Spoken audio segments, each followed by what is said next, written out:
Well, hi, everybody. Welcome to another thrilling edition.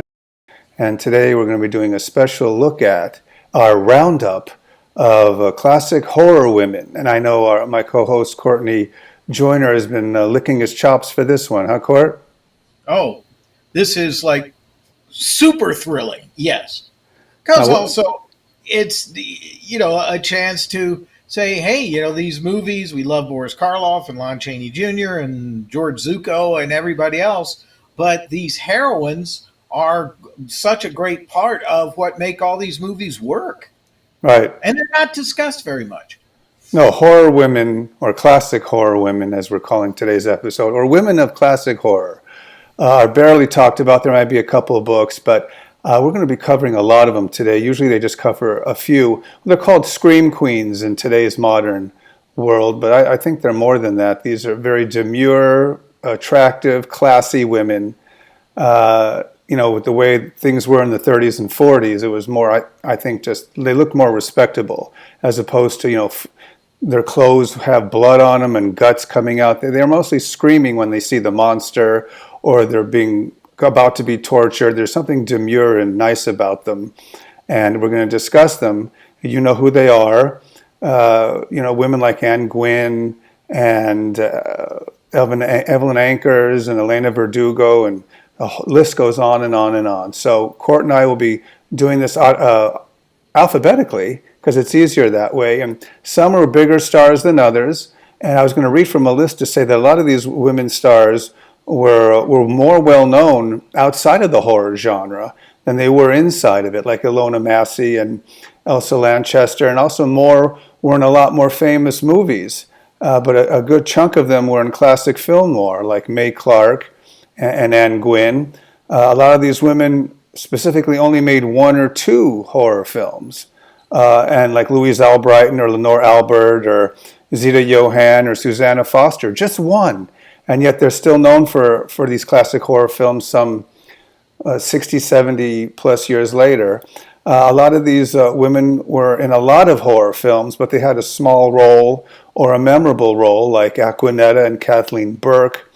And a lot of them were well known for westerns, mostly, like Lois Collier, and Jane Addams. And then most of these women, also Court, which I think is very cool, lived into their mid to late 80s and early 90s. So it's not like a lot of them died early on. A lot of these women died in the late 90s and the early 2000s. So they were with us and they were around to see at a collector show, or maybe you wrote them a fan letter up until recently. So let's get the show started. I'm going to be showing photos of these women, and we're going to start Court with a gal who isn't in a lot of movies, but she's in a few because of her exotic looks, and we're talking about the one and only Aquanetta. Tell us about her. Well, Aquanetta, there's a lot of controversy about her because her origin and, the fact that she was actually from Georgia and she may have been mixed race and some things like that. There was so much studio publicity surrounding her, and she had come from the islands and all of this stuff. That was really, a lot of it was just fantasy at Universal. I mean, Court, you mean she wasn't the Venezuelan volcano? She was not the Venezuelan volcano, but she's a very, very nice woman. And she was a particular favorite of producer Walter Wanger, who was doing the Maria Montez John Hall adventure pictures, Alibaba and the 40 Thieves and Cobra Woman and those pictures. And so he put her in several of those. And then Universal really decided to build her with Captive Wild Woman. Now, what's interesting, because she looks stunning in this movie, is she does not have a single line of dialogue. And then later on, of course, in things like Dead Man's Eyes, and then the sequel to Captive Wild Woman, Jungle Woman, and she worked very well with Reginald Borg, who liked her quite well. But I think probably Tarzan and the Leopard Woman might be really her most preeminent film. Right, and here she is in Jungle Woman, right? Or is this... That is Captive Wild Woman. Right, sorry, I have them mixed up. Yeah, she looks exotic. Right, that was kind of her dark, exotic looks, and they just ran with it for, I guess, publicity purposes. But yeah, she's in 3 films only, and I think the last one is Jungle Woman. Oh no, it's Dead Man's Eyes. Sorry, with Lon. And I actually think she looks very demure and classy in this movie. Oh yeah, and her her performance is a little, you know, but Reggie Leborg and I talked about her a number of times. He really liked her because he said she tried so hard. And in fact, her last credited film is a movie I have never been able to find her in, and that is Valdez is Coming with Burt Lancaster. Wow. Okay. Well, that's good to know, but it's a good way to start the show because she was beautiful, and most of these women were all beautiful. And well, let's move on to our next star or starlet, but she's not really a starlet. She's one of those. There's only 2 kind of old women who starred in these films, or not starred, they had a nice co-starring role. Adeline DeWalt Reynolds in Son of Dracula, and of course Maria Ospinskaya from the Wolfman. But let's take a look at Adeline DeWalt Reynolds as Madame Zimba. Great role in this, very salty old lady, and she says, "I see you married to a corpse, living in a grave."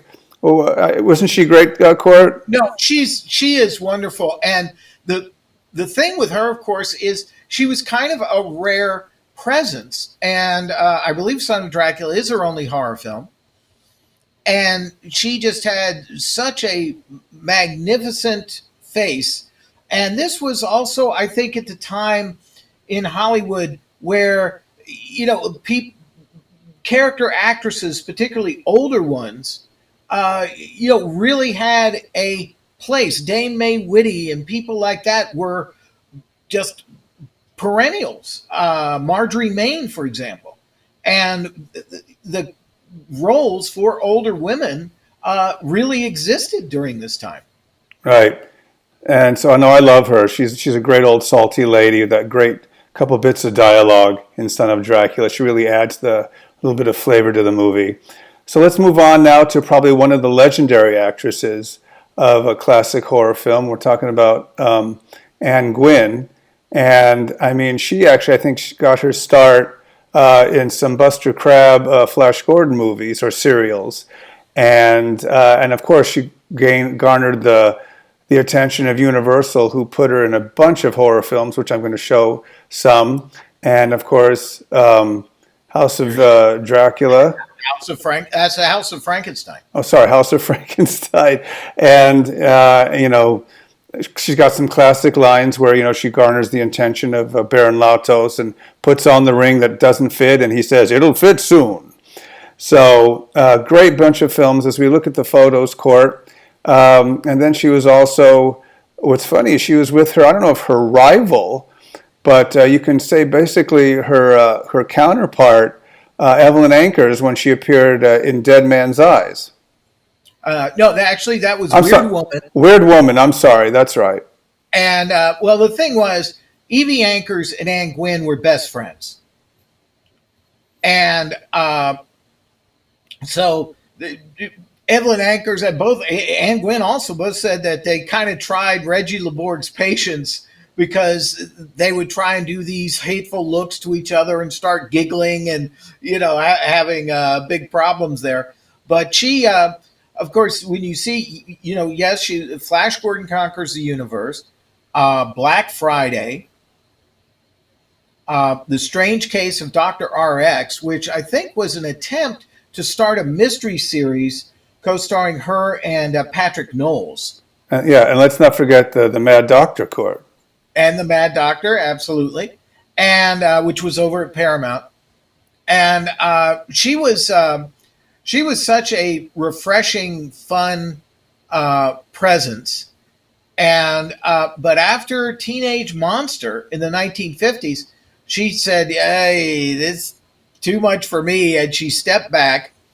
And she decided no more, and and she'd been at RKO. Of course, that's where this still comes from. Well, it's Dick Tracy Meets Gruesome with Boris Karloff and Skelton Nags. Karloff, and yes, and there's our good friend Skelton Nags there on the right hand side. And And there, of course, also, uh, her daughter, Gwen Guilford, uh, married the actor Robert Pine, and she is Chris Pine's grandmother.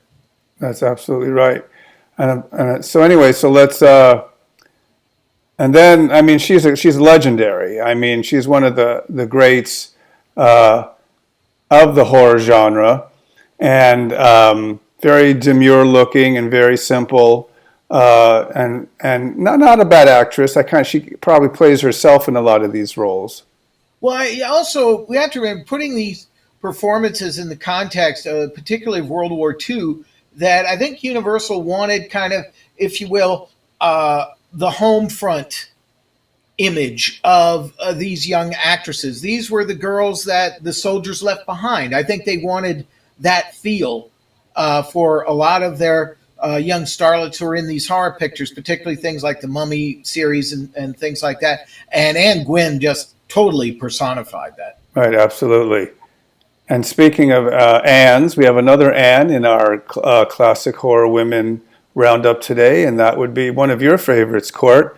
That's Anne Nagel, and of course, she's in Man-Made Monster. And I'm going to try to find a photo of that. And Black Friday. And Black Friday, of course, where she plays the gangster's mole who double crosses everybody. But here she is in Man-Made Monster, where she has to fight off both Lon Chaney and Lionel Atwill. Oh, And Atwill goes after her like a dog with a bone. It's right, great. and she was under contract for Warner Brothers, and then 20th Century Fox. So she was at all the studios. She's in My Little Chickadee with W.C. Fields. So she was making plenty of movies outside of the horror genre before that. Absolutely. Of course, My Little Chickadee was Universal. And I think the thing is, though, as you mentioned, Warner Brothers, Anne Nagel had kind of she had some experience behind her. And that's what I like about her. I love her in Black Friday because she is, you could see her as somebody who would go for a hood. So let's move on to a favorite of everybody's that everybody likes, and she very beautiful actress, famous for The Wolfman, and of course we're talking about Elena Verdugo. With she plays the gypsy girl in that who's whipped, and we've discussed this film at length. I think during our House of Frankenstein episode. So yeah, House of Frankenstein, Frozen Ghost. I had her sign a lobby card from Charlie Chan, The Sky Dragon, with Roland Winters, directed by William Bodine. So anyway, from the beautiful Elena Verdugo to one of my personal favorites, she's very sinister looking, but unique, and we're talking about Elizabeth Russell. Look at those eyes and that angular, the cheekbones and then the jaw. Is boy, when she wanted to turn on the, if you will, evil stare. I love her in Weird Woman as the super ambitious wife of Ralph Morgan, who's a college professor, and then he commits suicide, and she blames Lon Chaney and Anne Gwynn for the suicide, claiming that Anne Gwynn put a spell on him. She was just that physicality was so unusual. Plus, she was a wonderful actress. So so far we're doing well with all these great horror actresses, classic horror women, if you will. Now here's something, Court. One horror film. We have many of these women who only made one, and that's what they're famous for. And this one is probably one of the most famous one-off horror films of all time. Yet she is in a lot of movies where she plays, I guess, a person from history, and some that she made with her husband, Charles Lawton. And of course, we're talking about Elsa Lanchester's one horror film is the Bride of Frankenstein. And of course, too, that is her own hair. That was not a wig. That was combed back over kind of a wire mesh device that Pierce attached to her head. And no, she's just wonderful. And then she became so associated, of course, with Bride of Frankenstein that as an older actress, then it would be things like Terror in the Wax Museum and TV movies with Curtis Harrington and people like that because they loved her, the Bride of Frankenstein. And of course, the very famous episode of Night Gallery where she turns into the plant. Oh, she has, yeah, right. Well, she had green. I've got green fingers. Green fingers, absolutely. Yeah. Everything she planted turned to green or actually grew. Yep. So another one-off is, I think, the mother of Mark Harmon. She's in the Mummy's Tomb, one of the great mummy publicity shots of all time, and that's Elise Knox. Elise Knox. And yep. And she, of course, married Tom Harmon, the great football star. And Mark is her son. And she was, Ellis Knox, I believe she had been a Miss America contestant, I think. I wouldn't be And surprised. was, no, she was just so, so beautiful and so vivacious. And later on, she did a very, couple of interesting movies, some indies, and For Monogram, too. also to clear things up a little bit when it comes to the Mummy's Tomb, there'd always, and whether it's Famous Monsters or whatever, claimed that Cheney had knocked Ellis Knox unconscious, bringing her through the front gates of the cemetery. That's not true. It wasn't the front gates. It was the very narrow door to the kind of inner sanctum where Turhan Bey had Lon Chaney's sarcophagus, and that's where they, strap Ellis Knox down. And he did whack her head on the edge of the door because he only had one eye. And a lot of it kind of made too much of that. And it's like, wait a minute, accidents do happen. Cheney was very apologetic. He felt terrible about it. But everyone also seems to forget that Ben Chapman did the exact same thing to Julie Adams during the making of Creature from the Black Lagoon. And he had both of his eyes and accidentally hit her head on the wall of the cave set. So, yeah, let's not get too harsh about Kyrus. And obviously, Ellis Knox wasn't, very forgiving and didn't have a problem because she worked with Lon Chaney again. Right. So now let's move on to a classic horror actress who probably could be construed as maybe the queen of Universal horror. And then we briefly talked about her earlier. And of course, we're talking about Evelyn Ankers. And with that ripe, fiery Spanish blood, of course, famous for The Wolfman, and we'll go over some of the other films she's in. But yeah, she's one of she was kind of, I don't know, she died at 67. She died in 85. So not the ones that didn't really live too long afterwards, but she still had a great career. We're going to show the photos from Wolfman, Ghost of Frankenstein, Captive Wild Woman, Son of Dracula, Mad Ghoul, Jungle Woman, Weird Woman, Invisible Man's Revenge, Frozen Ghost, Hold That Ghost, Sherlock Holmes and the Voice of Terror, Pearl of Death. I mean, she could probably be the unequivocal queen of Universal Horror Court as I show photos from her career. Oh, gosh, absolutely. And, she took that label, I think, ultimately with some pride. Universal, unfortunately, her popularity was so great in these films and in these roles that Universal did not use her in their bigger productions. They might have not put her in big productions court, but she was still appearing and co-starring in Universal classics like The Ghost of Frankenstein. Well, Ghost of Frankenstein, of course, was made for more money. George Wagner was the producer, and of course, he had been the producer director of The Wolfman. The Wolfman had been so successful, and Chaney was now a star, and so they felt secure. And this was the first Frankenstein movie without Boris Karloff, and the sequel to Son, and they had Bela Lugosi, and also Ralph Bellamy, and Cedric Hardwicke, and Atwill. So it was a much more elaborate production. This wasn't like one of the Inner Sanctums, obviously, or what have you. But when I was talking about the bigger productions, Universal was making movies with John Wayne and Marlene Dietrich and people like that. And in fact, in one of the films, Pittsburgh, Louise Albritton, there she is, plays John Wayne's wife. And they never pushed Evelyn Ankers into one of those movies, which I think was a shame because it would have elevated her profile. But she was so popular where she was with fans and in all of the horror pictures. Right. And Another favorite court, and one of yours, is the Mad Ghoul.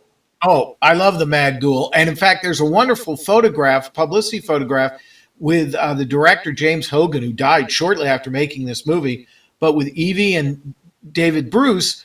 And she is standing next to a signpost with all of these titles of all of the horror films that she had appeared in up to that point. And it was a lot of them. And of course, they include Sherlock Holmes and The Voice of Terror and Pearl of Death. But she was such a good actress, and of course she was beautiful, that there's a wonderful moment in this movie where she's trying to assure poor David Bruce, before he gets turned into the Mad Ghoul, that, you know, they still have a relationship and all this stuff, when in fact it is dead as a doornail. Or I should say dead as one of the corpses he cuts the hearts out of. And there's just no love that she has for him anymore. And it's a beautifully acted scene. And it just shows, you know, her capabilities were just terrific. But when her contract at Universal ended, here she is. This is from The Frozen Ghost. This was one of the last films she made under her contract. She did some movies at Columbia and things like that. But she was now married to Richard Denning. They had a baby. And she just stepped away from the industry, and very happily so. And I know that when Denning became the governor on Hawaii Five-0, they asked Evie Ankers, they said, gee, wouldn't it be great to show the governor's wife sometimes? And she was on the set multiple times, but she always demurred and said, no, no, no, I don't want to do it. And then you see a photograph of her from that period, and it wasn't vanity because she looked wonderful. Right. She had just lost her taste for being in front of the camera, I guess. Well, yeah, and she was just wanting to be, I think she just wanted to be the governor's wife, Mm-hmm. is what she Exactly. said. So let's move on to another actress, Court, who is also, I think she was in two horror films, and yeah, or maybe three. And the one that she's most famous for is, of course, The Wolfman, where she gets her palm read by Bela, and we're talking about the demise of Jenny Williams. Yep. So Faye Helm, you know, and I can tell you no more tonight. Come back tomorrow. And go away, go. And she goes, okay, I'm going. And what's funny about Faye in this is, I guess Lon's trying to score with Evelyn Ankers. And so instead, Evelyn brings Jenny Williams along. And he goes, okay, grab an arm. So, but Faye is one of those unassuming actresses. She's in a couple horror films. Core, what's the other few that she's in? Well, of course, she's in Calling Dr. Death, which was the first Inner Sanctum movie. And she actually played David Bruce's wife in that, and she's crippled.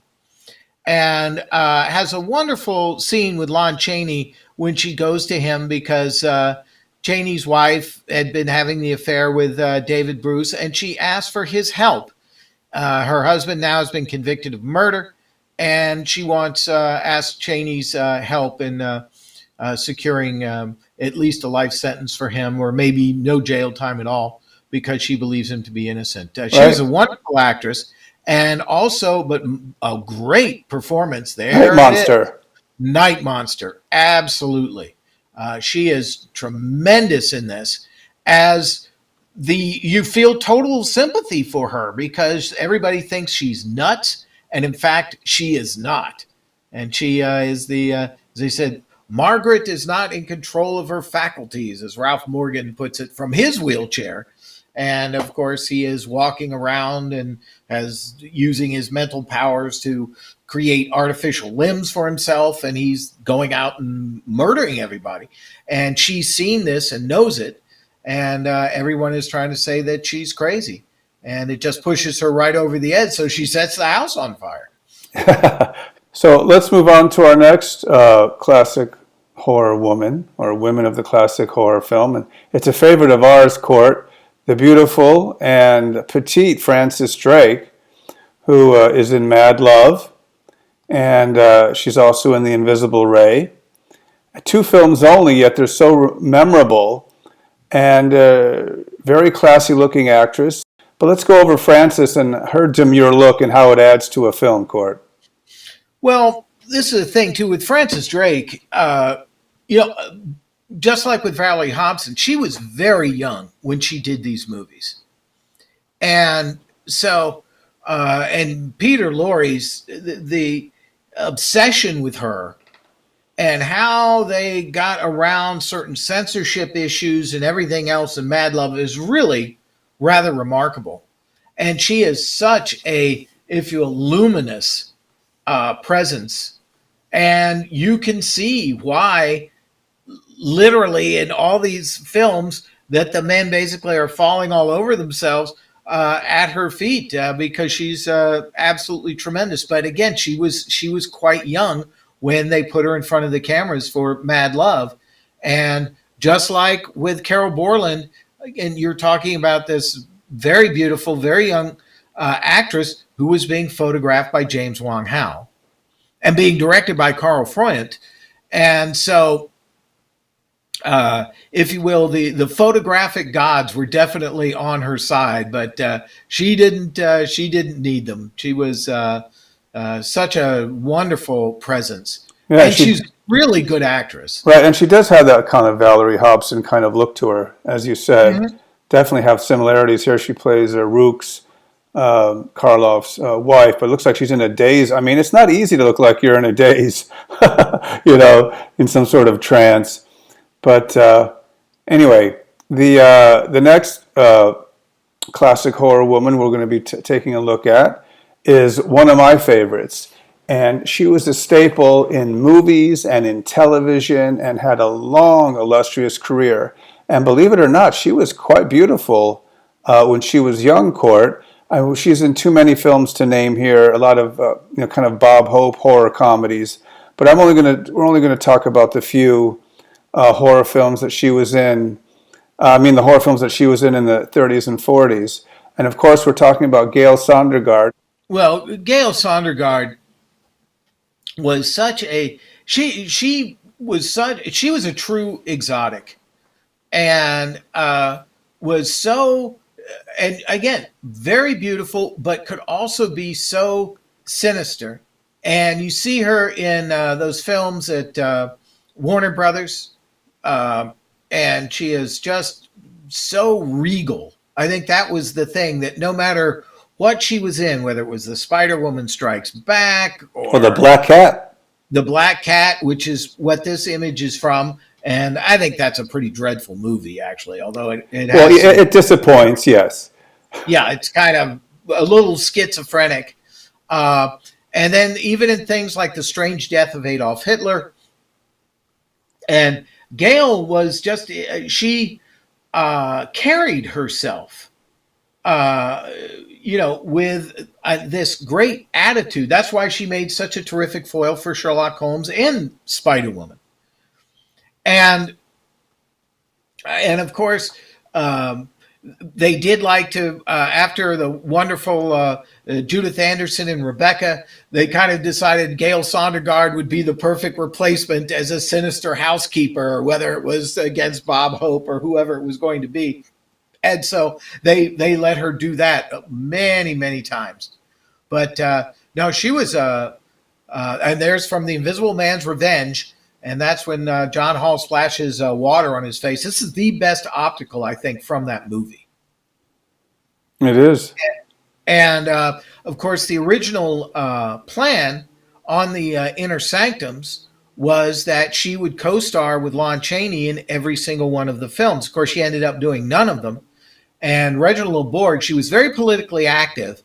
And Reginald Borg's opinion was that because she would discuss politics rather freely, and of course her husband ended up being blacklisted, and she was graylisted, certainly, then I think he felt that was the thing that was kind of keeping her away from getting, those movies. Although later on, obviously, they tried to launch their own series with her with the Spider Woman Strikes Back. And, that was at the very tether end of Universal's B film productions. It's directed by Arthur Lubin, and there's Rondo Hatton, who she did think was an actor in Jack Pierce makeup. We've discussed that, and she told me that. And she felt kind of badly that she didn't sit down and discuss things with him more because she didn't realize he was afflicted. Right. But then again, this was at that time when Universal, just like we said with Evelyn Anchors, they were burning through the contracts of everybody that they had to pay because the studio was going up for sale and they wanted to pink slip. Yeah. And so let's move on to another Gloria, probably the most famous Gloria of horror films. And she only made one horror film, Court. She was beautiful. She was a magazine model and very demure, very classy, earned the respect of her peers. And yet she is an icon in certain areas of horror. And of course, I'm talking about Gloria Holden in Dracula's Daughter. I mean, one of the most beautifully shot horror films of all time. Yes, it doesn't have Lugosi in it. It has a dummy burning in a flame. But the sets and the music and just the minimalistic kind of German expressionism of the whole film really makes this film stand out, Court. Oh, yeah. This is a wonderful movie, beautifully directed by Lambert Hillier, who also directed The Invisible Ray, and also gorgeously shot by George Robinson. And Gloria Holden's presence was so interesting. I mean, when you see her in like the modeling shots away from being Countess Zaleska, it absolutely takes your head off. She was stunning, and she projects so much here, and just this great power and this great presence. And she always felt a little funny about Dracula's Daughter, I guess. And a good friend of mine actually got her to sign an autograph. She was living in Maryland, and he sent her some pictures, and he said, "I loved you in Dodge City with Errol Flynn, but I couldn't find any stills of you. Would you mind signing this thing from Dracula's Daughter?" And she did, because she's always very reluctant about that. And she sent it back to him, but he had actually, unfortunately, kind of tricked her because, in fact, he wanted her to sign this stuff from Dracula's Daughter, not from Dodge City. And she made only a few movies, but boy, she was really again such a remarkable just presence, and with the dark hair and those piercing eyes and everything else, completely in contrast to the kind of fair skinned and light hair Nan Gray in Dracula's Daughter, for example, that you typically saw in Universal horror films. And here comes this brunette seductress who is a vampire, and she just makes such a tremendous impression. She was wonderful. Oh, yeah, so Gloria Holden is great. She has a cult following because of her great seductive, I guess, starring role as Dracula's daughter, Countess Zaleska. So let's move on, Court, to another Gloria, who herself only made two horror films, but they're two damn good ones. James Whale films, if I'm not mistaken. And the first one, of course, is The Old Dark House, one of the great Old Dark House movies, hence The Old Dark House. And it's got Ernest Thesiger in it and Boris Karloff, and just a fun, spooky, creepy movie with that, a hand that comes out when she's in the bed that comes out of nowhere. But Gloria Stewart, only two films, but she's still well known for the two films, Court. Well, she's, thank God for James Cameron, because what she ended up being known for as an older actress, of course, was Titanic. But The Old Dark House, here is Gloria with Karloff, and then Charles Laughton, and Raymond Massey, and Melvyn Douglas. And Whale purposely dressed her in this, I guess it's a satin dress, this light colored dress, because he said he wanted her to look like a flame against all of this darkness. And she does. And boy, when Boris Karloff comes after her, that's quite a terrifying moment. And Karloff's weird, inarticulate grunts and groans, and it's just awful.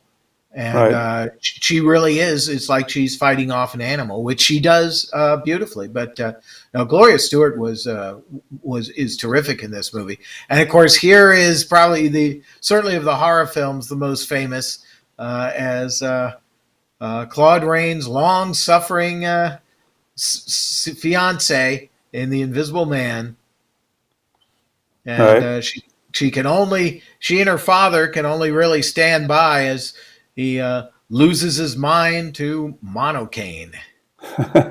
That dreaded monocaine. I'll make them grovel at my feet. That's You it. see, even the moon is afraid of me. That's it. But anyway, let's move on to another classic horror actress. And only in one horror film, Court. Doesn't do a lot in it, but her kind of plain look is what I think helps sustain the scenes that she's in. And I'm talking about Helen Chandler in Dracula. Well, Helen Chandler just projects this remarkable vulnerability that unfortunately was also a part of her life. She had a rather sad life and died from alcoholism. And you, there's empathy there the moment you see her. And then, just to show what a good actress she really was, she turns into this feral animal. Remember when she's been bitten by Dracula, or rather, he made her drink his blood, and then she attacks David Manners. And no, Mina, no, that's pretty good. And the look on her face is just absolutely stunning, and it's evil, and just and I said she looks like a wild animal when she goes for his blood. Right. And just a great, obviously great performance by her and everybody else in the film. It's Dracula. What do you expect? The granddaddy that started it all. So let's move on to another horror actress, Court. One of your favorites. I always told you I thought she was attractive and beautiful, but I always thought her accent threw me off a little bit. But I guess that's what you find attractive, Court, is the accent. And I'm talking about, of course, Ilona Massey, Oh, right? Who is in what, The Invisible Man's Revenge? And no, Invisible Agent. oh, I'm sorry, she's an invisible agent with John Hall, and then she's of course in Frankenstein Meets the Wolfman. So tell us about, I think, your secret crush, Court. Oh, there's nothing secret about this. This is, of course, you could kind of say this about a lot of these actresses, but Ilona Massey, of course, was a singing star at MGM, and she had been in Balalaika and some movies, and they really were trying to turn her into, as they said, the musical Garbo. And it wasn't quite working, but she was such a terrific contrast to, Jeanette MacDonald, who I can't stand.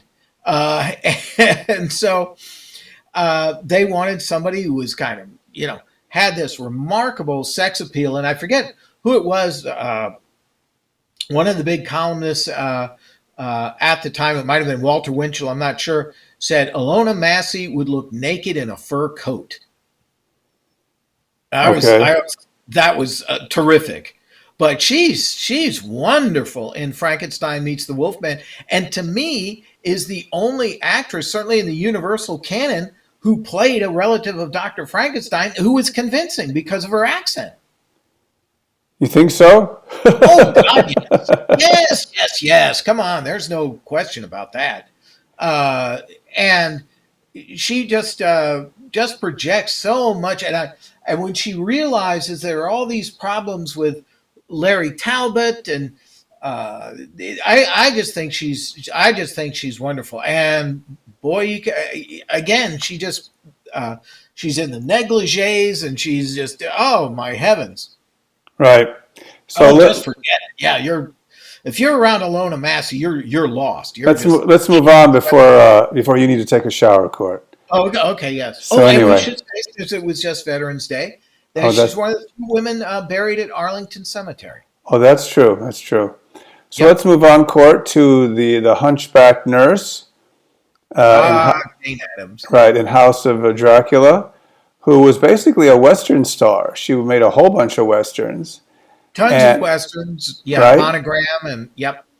And so we're talking about Mina, the hunchback nurse, who's actually promoted in Universal posters as the hunchback. We've discussed this film at length, though we really didn't. I mean, we talked about her as well because she's in a few other. She's in The Brute Man, where she's that blind piano player. So let's talk about Jane for a quick second as I show some photos. Well, of course, with Jane Addams, because she was small and so pretty, and she just had that great, perky, very cheerful quality. She was nicknamed Jane Pony Addams, and she had been in movies with Abbott and Costello, and Universal was trying to use her well. But again, she did a lot of westerns, and when we actually interviewed her for the Rondo Hatton documentary that we did for Shout Factory, Daniel Griffith and I, she had been ill, but came back, went on camera. She was just wonderful, but was very upfront about Rondo Hatton and that his own illness made working with him rather difficult because he couldn't remember lines. But she said everybody treated him very nicely and helped him in any way that they could. But because The Brute Man is, the film was made by Universal and then released by PRC, and Rondo Hatton and Tom Neal, who later killed his wife, all these things kind of overshadow, I think, Jane Addams' performance as the blind piano teacher. And she's wonderful in this movie. Yep, she Very is. sympathetic. Yeah. Yeah, she is definitely. So let's move on from Jane Pony Addams, a great nickname, by the way, that she used, to another Jane, Court. And she's one of the actresses in this film, in this our look at classic horror women, not necessarily a horror actress per se. There's a few of them that I mentioned, and we'll also mention there's a few more in our group. But she's one of the few that you really wouldn't call her a horror actress as opposed to someone who lucked out and was in 2 horror films because she's very pretty. And I'm talking about Jane Randolph, who was in Curse of the Cat People, and or she in the first one, I forgot. She is no, she's in the first one. Right, the first one, she's taking a swim, and she hears the growling tiger or leopard or cat, and it's the way it's shot is like it's just her in the middle of a swimming pool, and she doesn't know what to do. And that was the first role she was kind of known for. Court, what do you think of Jane Randolph? Didn't make a lot of movies, but she did have that famous dance with Bela Lugosi in A&C Meet Frankenstein. Oh yeah, no, she was very, I think, a very very solid actress. She was an RKO, and that's Val Lewton cast her, and she had a very interesting presence, I think, and obviously she was very very pretty, but she, I think, transcended just being just like Evelyn Ankers or Hilary Brooke or so. She transcended just her physical beauty because she could also play kind of authority figures. That's why in Abbott and Costello Meet Frankenstein, she's completely convincing as the insurance investigator. And it was such good casting. First of all, she is blonde. Lenore Aubert is brunette.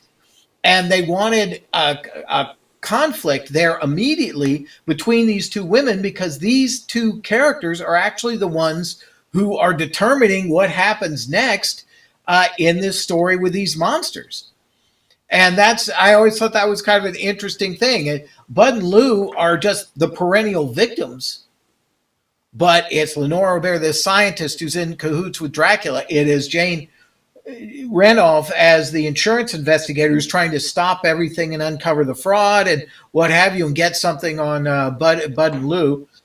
Excuse me, Chicken Wilbur, and that's it gives the film a whole another interesting dynamic, I think. Right. And but she carries it off because of the way she presents herself and the way she always did. Because she is no shrinking violet, and she is certainly not in Cat People. And again, there is another example where her character is seen as a rival. In this case, Simone, and is pays the price for it.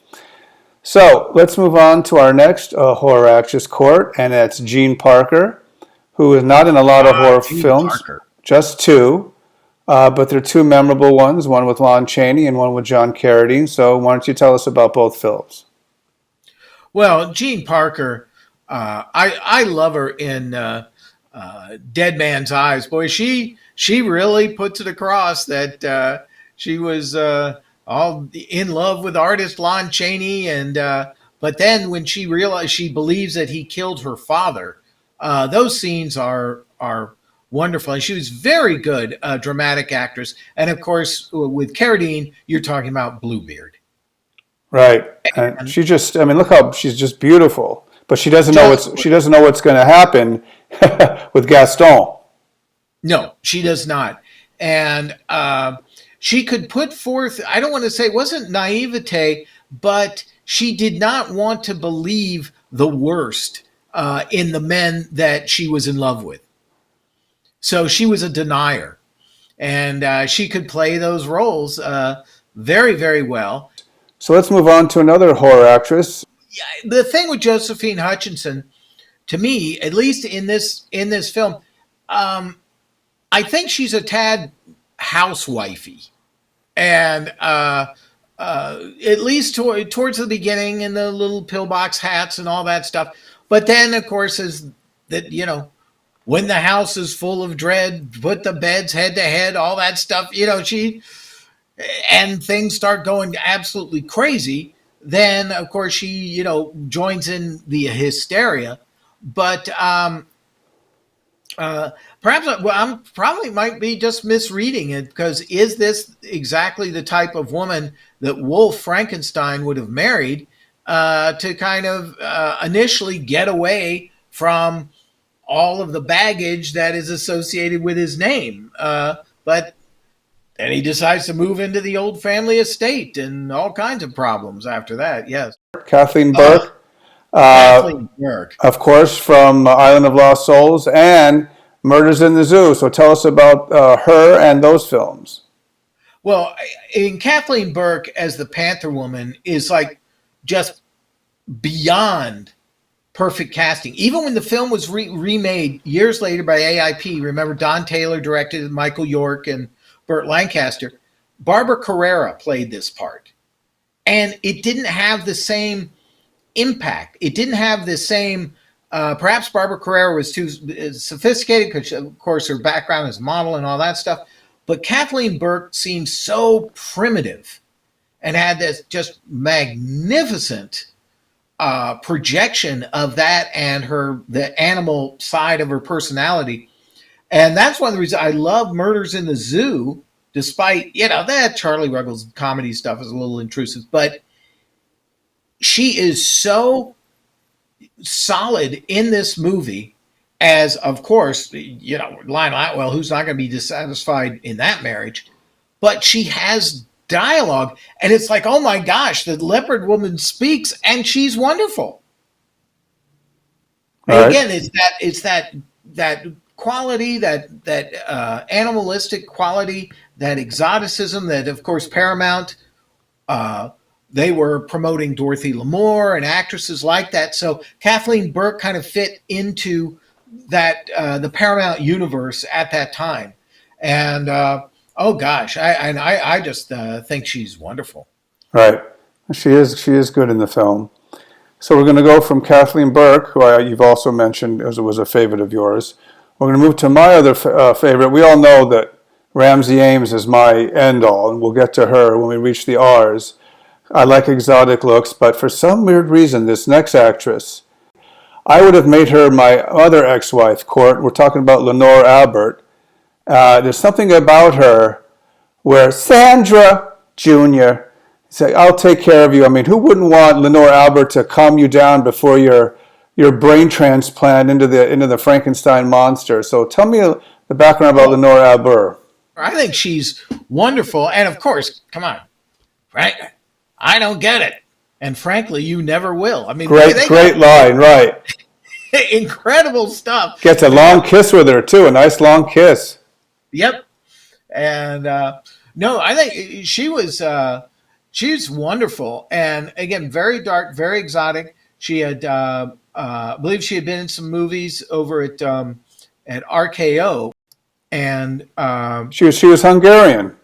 she was Hungarian, right? And I know that because of that, she and Bela Lugosi formed a very close friendship. Because when you see the behind the scenes photographs of them, they seem very, very close. And she has that really remarkable, moment when Lugosi bites her. Although there was the controversy about the reflection in the mirror and all that stuff, because you can see Dracula in the mirror, but yeah, that gets a little steamy there, and Right. she's wonderful, and of course the very tragic thing with Glenn Strange with her stunt double trying to toss her through the laboratory window. And he misjudged it, and the stunt woman playing her, of course, swung back. She was on wires, hitting Strange in the chest, knocking him back, and his ankle snapped in two. And so while Glenn was in the hospital and they were fitting him with a walking cast, Lon Chaney picked up where Glenn, of course, left off, and is actually the one who throws Lenore Aubert through the glass. She also made Abbott and Costello meet the killer, Boris Oh, Karloff. meet the killer, Boris Karloff. That's right. And which has one of the all-time great Abbott and Costello gags. So anyway, after Lenore Albert, we have a woman we've discussed a little bit, but not much, and that is Lois Collier, who's Oh, right, and she made a couple films. Court, why don't you tell us about those? well, Lois Collier, again, she was one of the younger contract players at Universal, and here she is with Phil Brown. This would be from Weird Woman, and but Lois Collier had, she really cut just a wonderful, wonderful figure. She did a lot of movies and and at Universal she did a very interesting. It's definitely a B picture called The Cat Creeps, but this was a film with her and Noah Beery Jr. where they really wanted to push her stardom, if Well, you will. but before that, Court, there was Jungle Woman, Jungle Woman, absolutely. and of course Cobra Woman, Court. There we go, Cobra Woman, yes. And I but one of the things actually that they had to do with Lois Collier was they had to kind of cover her up a bit in Cobra Woman because she looked just like Ramsey Ames, looked so much better than Maria Montez, and Maria Montez was not going to brook any, uh, kind of competition at all on screen. But no, I love Lois Collier, and again, like we said, with a picture like Jungle Woman, there again, it was a case of she has a boyfriend, and Aquanetta, who is Paula the Ape Woman, is also in love with a boyfriend, and the jealousy brings about the transformation into uh, Paula, or however you want to say the she gorilla, and so Lois is again kind of in the center of a horror triangle, which seemed to be what often happened to her at Universal. Right. So let's move on from Lois to Louise, and we talked about her. She would be my third ex-wife, Court. So we got, let's see, who do we have? We have Ramsey Ames, we have Lenore Albert, and of course Louise Albrighton. These are like my three favorites. Um, she's almost in a zombie-like trance during the entire film. And she's just so calm, cool, and collected. She knows she's working for Dracula, but she still has a love still for Robert Page. And oh yes, and of course goes to visit him in the jail cell after She's been vampirized by Count Alucard. Uh, I know that Louise Albritton later on had said that she really disliked the wig that she had to wear in Son of Dracula because she was blonde and was such a talented comedian. And I know, well, my old friend Reggie LeBourg did a really cute movie with her and John Hall called San Diego, I Love You. And there she is with her blonde hair. And you literally, she was kind of like this almost the B level Carol Lombard. I mean, there was so much more, I think, that could have happened with her in her career had she been given the opportunity, or maybe if she'd been in a studio other than Universal. Although they did put, as we said, put her in some of their larger movies along the way when they would do something with someone like John Wayne and Marlena Dietrich, and Louise was right in there. Anyway, let's talk about our next horror actress, and that's Mae Clarke, who was known for some film noirs, and she made one lone horror film. Well, she's famous for two things, I think. And yes, and she was actually the bride of Frankenstein. And her work, I think she's very good in Frankenstein. But what took my head off was when I saw her in James Whale's version of Waterloo Bridge. She is unbelievably great in that movie. And there she plays the little streetwalker who falls in love with the society guy. And it's very similar in a lot of ways to Of Human Bondage. Interestingly, in Waterloo Bridge, Betty Davis is in that movie as the sister of the guy that wants to marry May. And of course, Betty is also in Of Human Bondage. But Betty Davis tried out for the part of Elizabeth in Frankenstein. And when she was under contract at Universal. And James Whale didn't choose her, but of course he would work with her. But to see Mae Clarke, as the very put together, 1930s, very stylish young woman in Frankenstein, and then to see her in this like just in wild, incredibly energetic performance there in Waterloo Bridge, and then as you say in Public Enemy. And she did several movies with Jimmy Cagney, including I believe Lady Killer. Then they're just like clawing at each other in that, and she's matching Cagney's energy just beat for beat, and then of course he picks up that grapefruit and smashes it into her face. And she said, of course, for basically the next 20 years, people would send her grapefruits in restaurants and think that was the greatest joke in the world. Yeah. But Mae Clarke, that's why I would really encourage anyone who just seems to think of Mae Clarke only in terms of Frankenstein, which she's very good, and John Bowles also apparently was very entranced with her. But go seek out this other work of hers because it's like a revelation. Right. Great actress. So after Mae Clarke, we're at our second elder statesman court after Madame Zimba.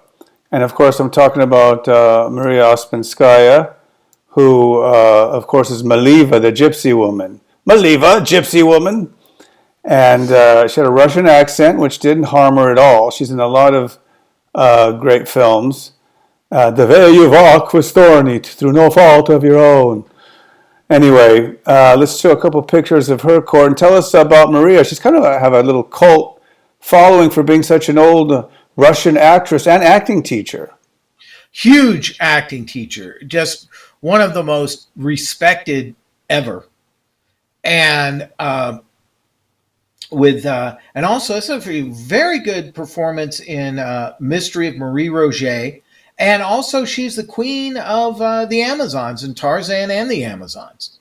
So the movie career, and she was in some very fine films along the way. I believe The Seventh Cross, but Maria Ospinskaya, her off Universal career was tremendous. And she was so well respected and so highly regarded and just this Hollywood who's who of her acting students. And also, that she was just a really great person and very nice and very generous and supported so many actors, young people who were part of her troupe, that she made sure they got work. And no, she was terrific. Yes, And she also played almost in every film that she was in, Court, horror, non-horror. She was called Madame or yes, Madame. absolutely. And again, when you would see her in a film like Mystery of Marie Roget or whatever, She's and also in even Waterloo Bridge, Court. yes, in Waterloo Bridge, but she always played a authority figure. Yeah, she was in the MGM remake, and yeah, just wonderful.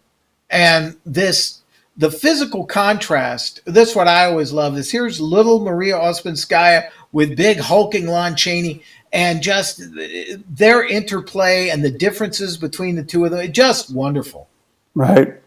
And then let's move on from Maria Ospinskaya to Martha O'Driscoll Court, who, of course, Oh garners the attention of Baron Latos as well as, well, Baron Latos, who is Baron Latos not chasing? Any skirt that he sees, well, he's after, of course, but he's after the nurse, played by Martha O'Driscoll. She was a singer, wasn't she not, Court? she was, and her Universal career was very fine. It was solid, but she would pop up in westerns and things, and that I don't want to say they wasted her because she was always good in what she did, but they never seemed to want to push her as an individual, if you will, personality. Yeah. So anyway, Court, one of my favorite bit actors of the 30s and 40s is Mrs. Hudson, Mary Gordon, who from the Sherlock Holmes movies. And I'm only going to show one picture of her as Mrs. Hudson, and there she is. And I want to have a special note about her that I specifically wanted to mention. She's in quite a few horror films herself. She's in The Mummy's Tomb. She's in Body Snatcher. She's in The The Invisible Bride of Man, Frankenstein. Frankenstein. The Invisible. She's the cook in The Invisible Man Returns. She's a mourner in Frankenstein. She's in Bride of Frankenstein. She plays Hans. Hans, where are you, Hans? She plays Hans' wife. And With you she, dead, what should I do then? right. And yeah, she screams. She's the one who screams in The Invisible Man, which we've mentioned before. And she, of course, she plays. We talked before the show. I think she's the actress who has the most non-credit screen roles in the history of acting. I was looking down her 100 film roles or so, and in 80 to 85% of them, it says no screen credit given. I just thought nowadays you couldn't get away with that. I mean, an agent would want you to get paid and get your screen credit. But here's what's the ironic part of that. Here she is playing Mrs. Hudson, the housekeeper to the famous Sherlock Holmes. And in the 10 Holmes films that she appeared, in 8 of them, she's uncredited. Why couldn't they just say Mrs. Hudson, Mary Gordon Court? Wow, you when you brought that up, I actually had no idea. I just always was so used to seeing her name and that second tier credit with Dennis Hoey and everybody, as Rathbone and Nigel Bruce are walking down the foggy street, and so yeah, I mean that's really just tragic almost that they treated her that way. Right. And also, let's not forget she is Lon Chaney's housekeeper in Strange Confession. Oh, that's true. Okay, I left that one out.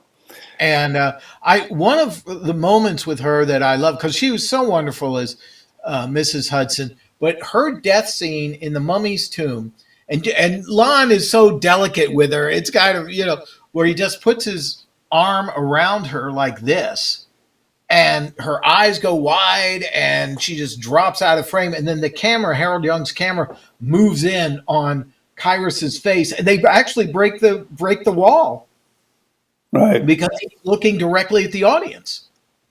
I think it's a really cool moment in that moment, and of course, also Mary Gordon was worked many times with John Ford, and I mean, she just went from movie to movie to movie. And she was always good. Yeah, everything she did, Irish descent, so she was in some Irish movies as well. So let's move on, Court. I don't know why we keep doing this. We keep coming across ex-wives that would have been mine had I been an adult in the 40s. So we have Ramsey Ames, Lenore Albert. Who was the other one called? Louise Albritton. And let's not forget my fourth ex-wife, Nan Gray, Court. Oh, Nan Gray. Nan Gray was one hot actress, let me tell you. And I have a couple photos of her. This one, she doesn't have a big role, but it's a good one in Tower of London. She's very good in Tower of London. And Nan Gray projected just this wonderful, I think, vulnerability. And there she's quite good in Tower of London, but that almost cameo performance, but it's more than that in Dracula's Daughter is just tremendous. Oh yeah, I mean she has allured or attracted the affection of Countess Zaleska. I mean, look at that. Back then it was very controversial. She almost wanted to touch her cheek with her hand, and which was, Right. I guess, verboten back in the day.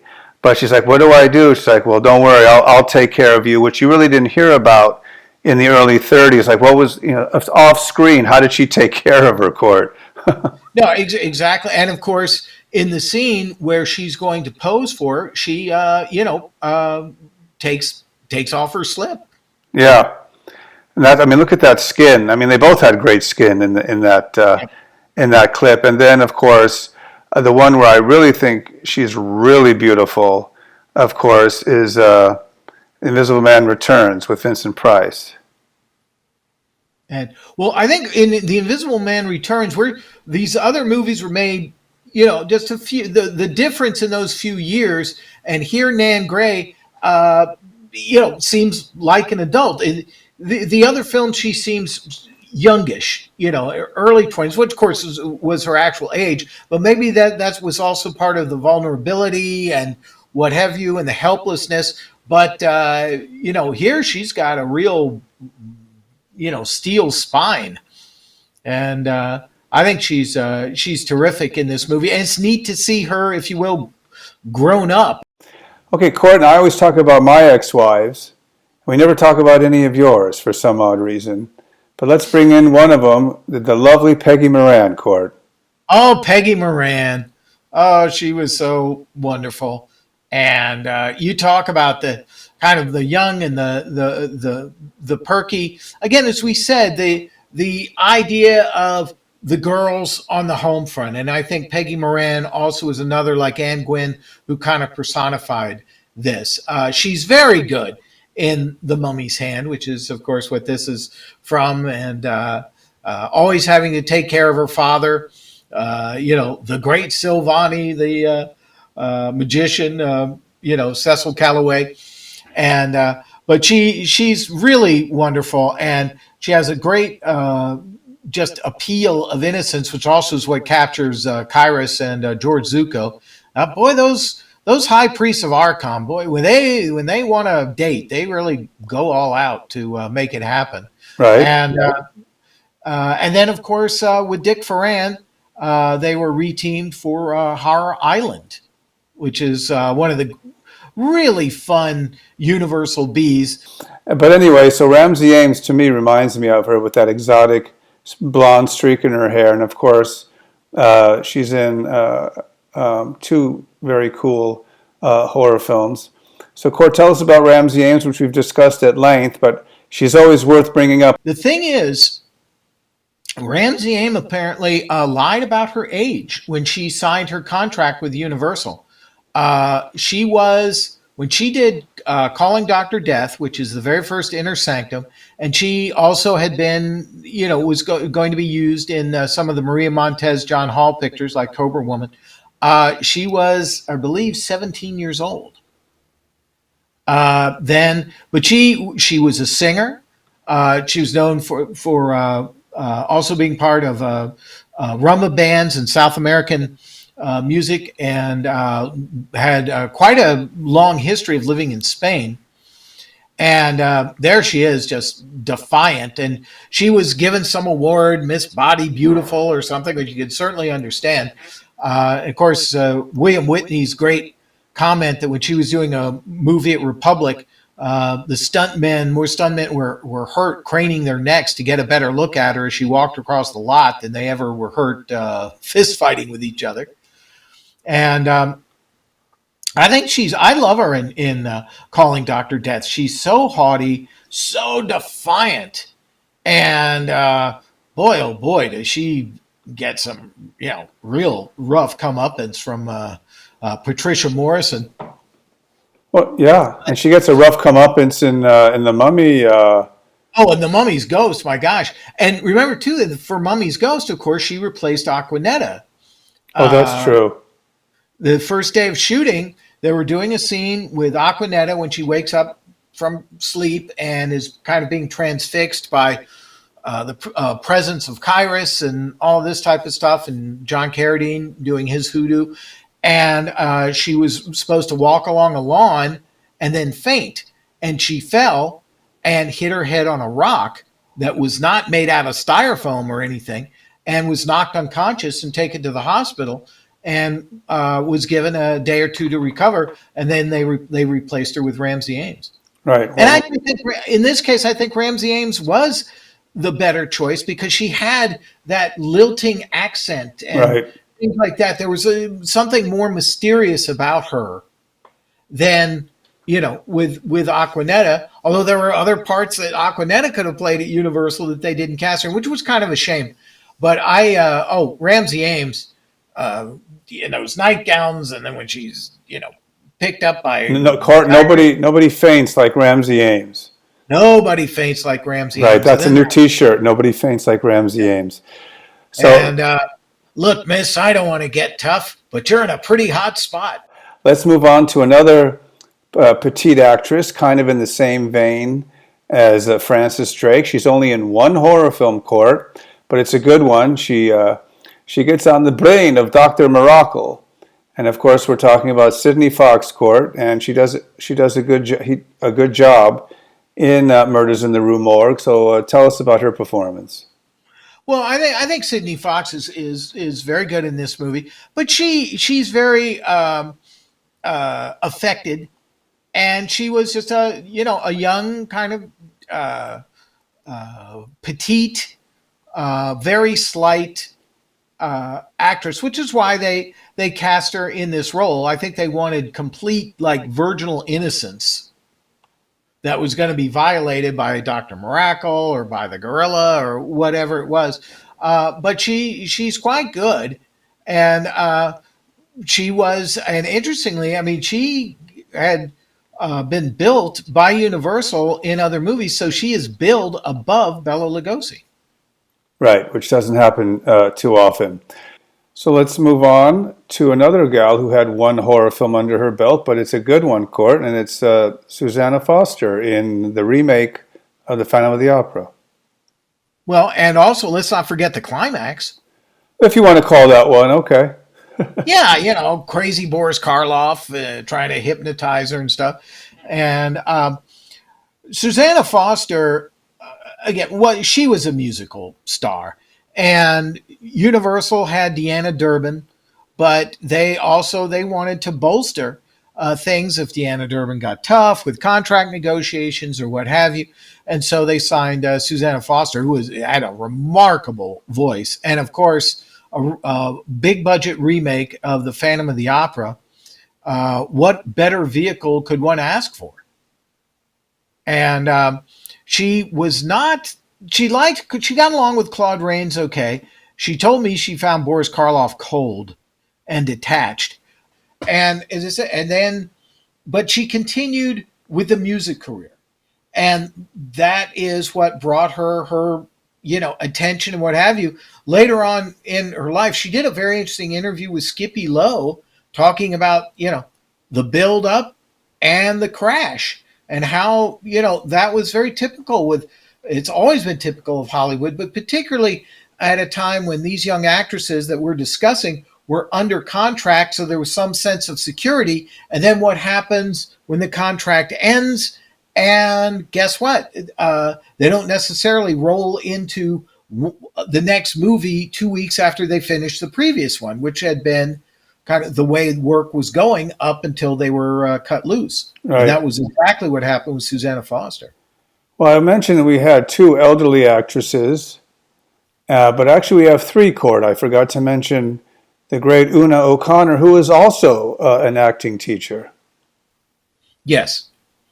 And Una, James Whale loved shrieking Una, the Invisible Man, the Bride of Frankenstein, just to take advantage of her tremendous comedic abilities. And she was just wonderful. But then you see her in The Adventures of Robin Hood. And she is Maid Marian's maid and very protective of her. And she's just wonderful. And then, oh my gosh, in John Ford's The Informer, she just breaks your heart as Victor McLaughlin's mother. She is incredible. And so much so it almost erases her horror film identity. Right. Of course, there's the monster creeping up on her, and she gives that first of many shrieks.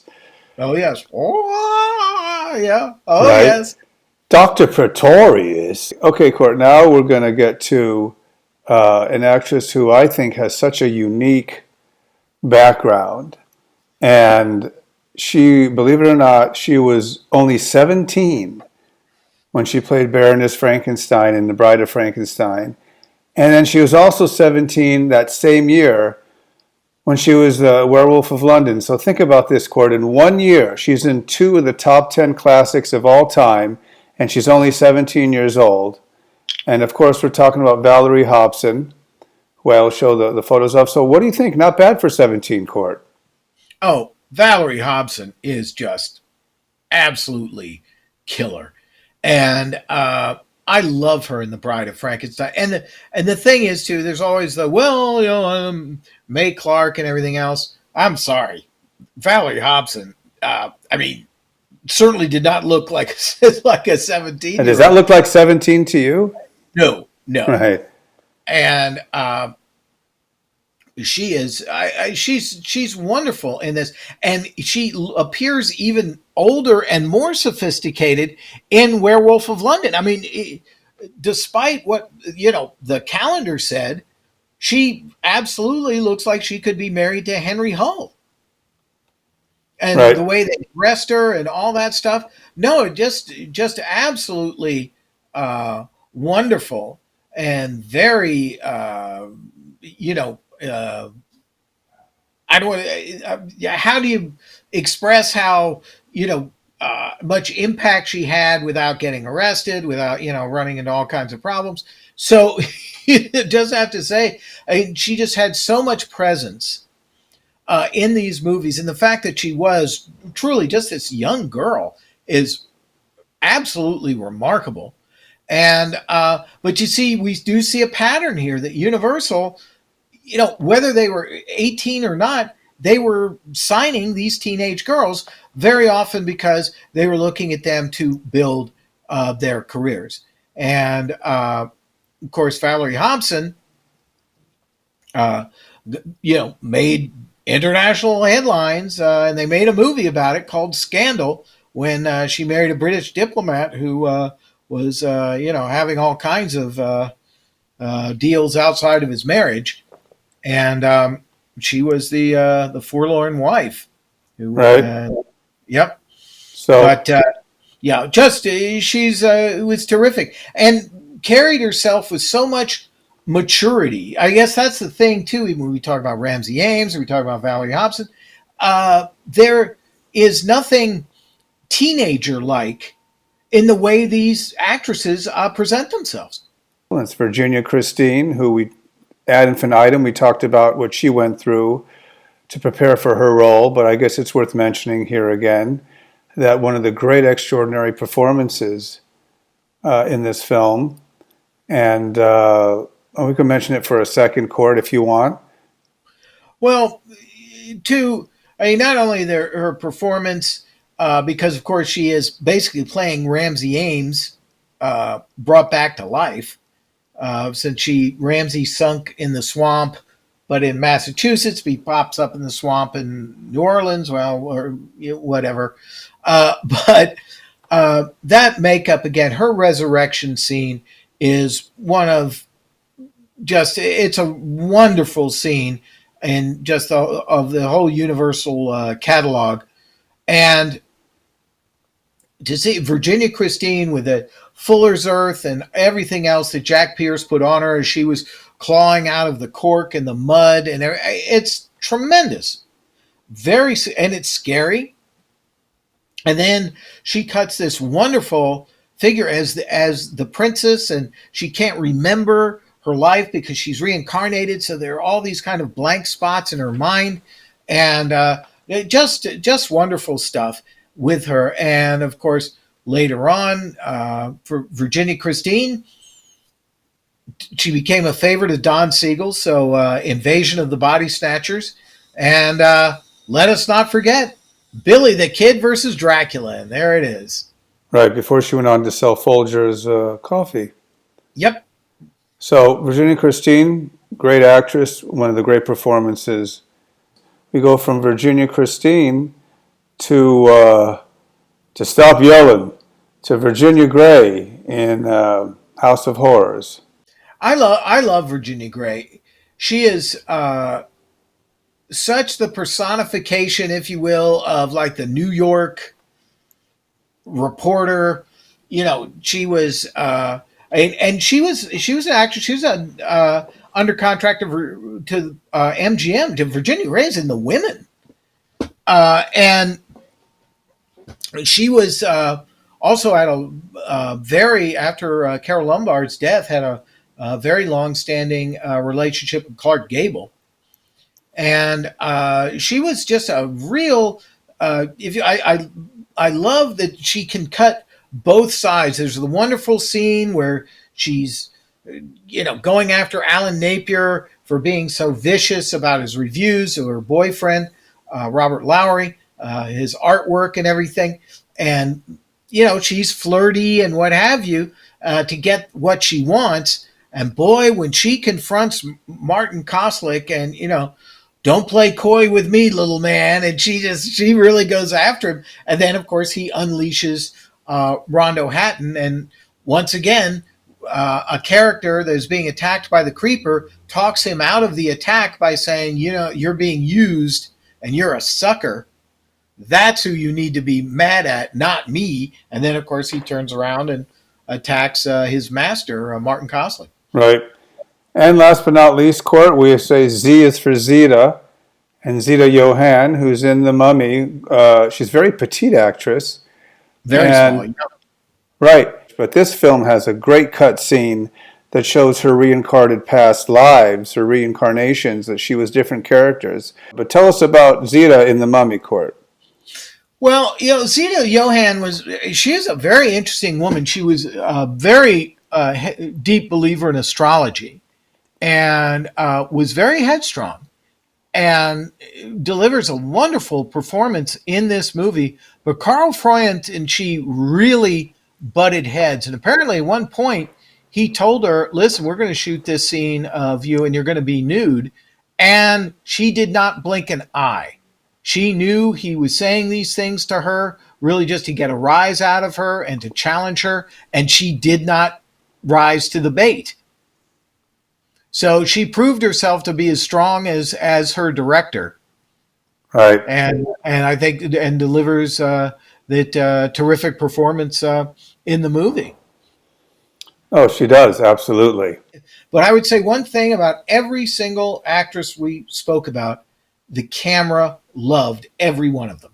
They had a face the camera loved, exactly. Yep. They looked and they were photographed by some of the greatest photographers, Absolutely. Freund and James Wong Howe, you name it, Robinson. George Robinson, of right? course, who shot so many great Universal So that's horror. what makes you, I think they were lucky to be in, if you're lucky enough to be in a Universal horror film, you're in it, but then you get to be photographed with that German expressionistic style, so it adds to your performance.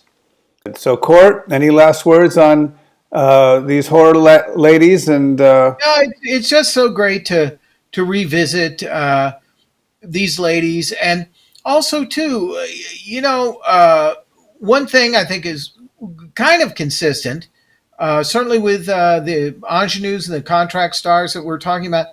A few had tragic ends, but most did not.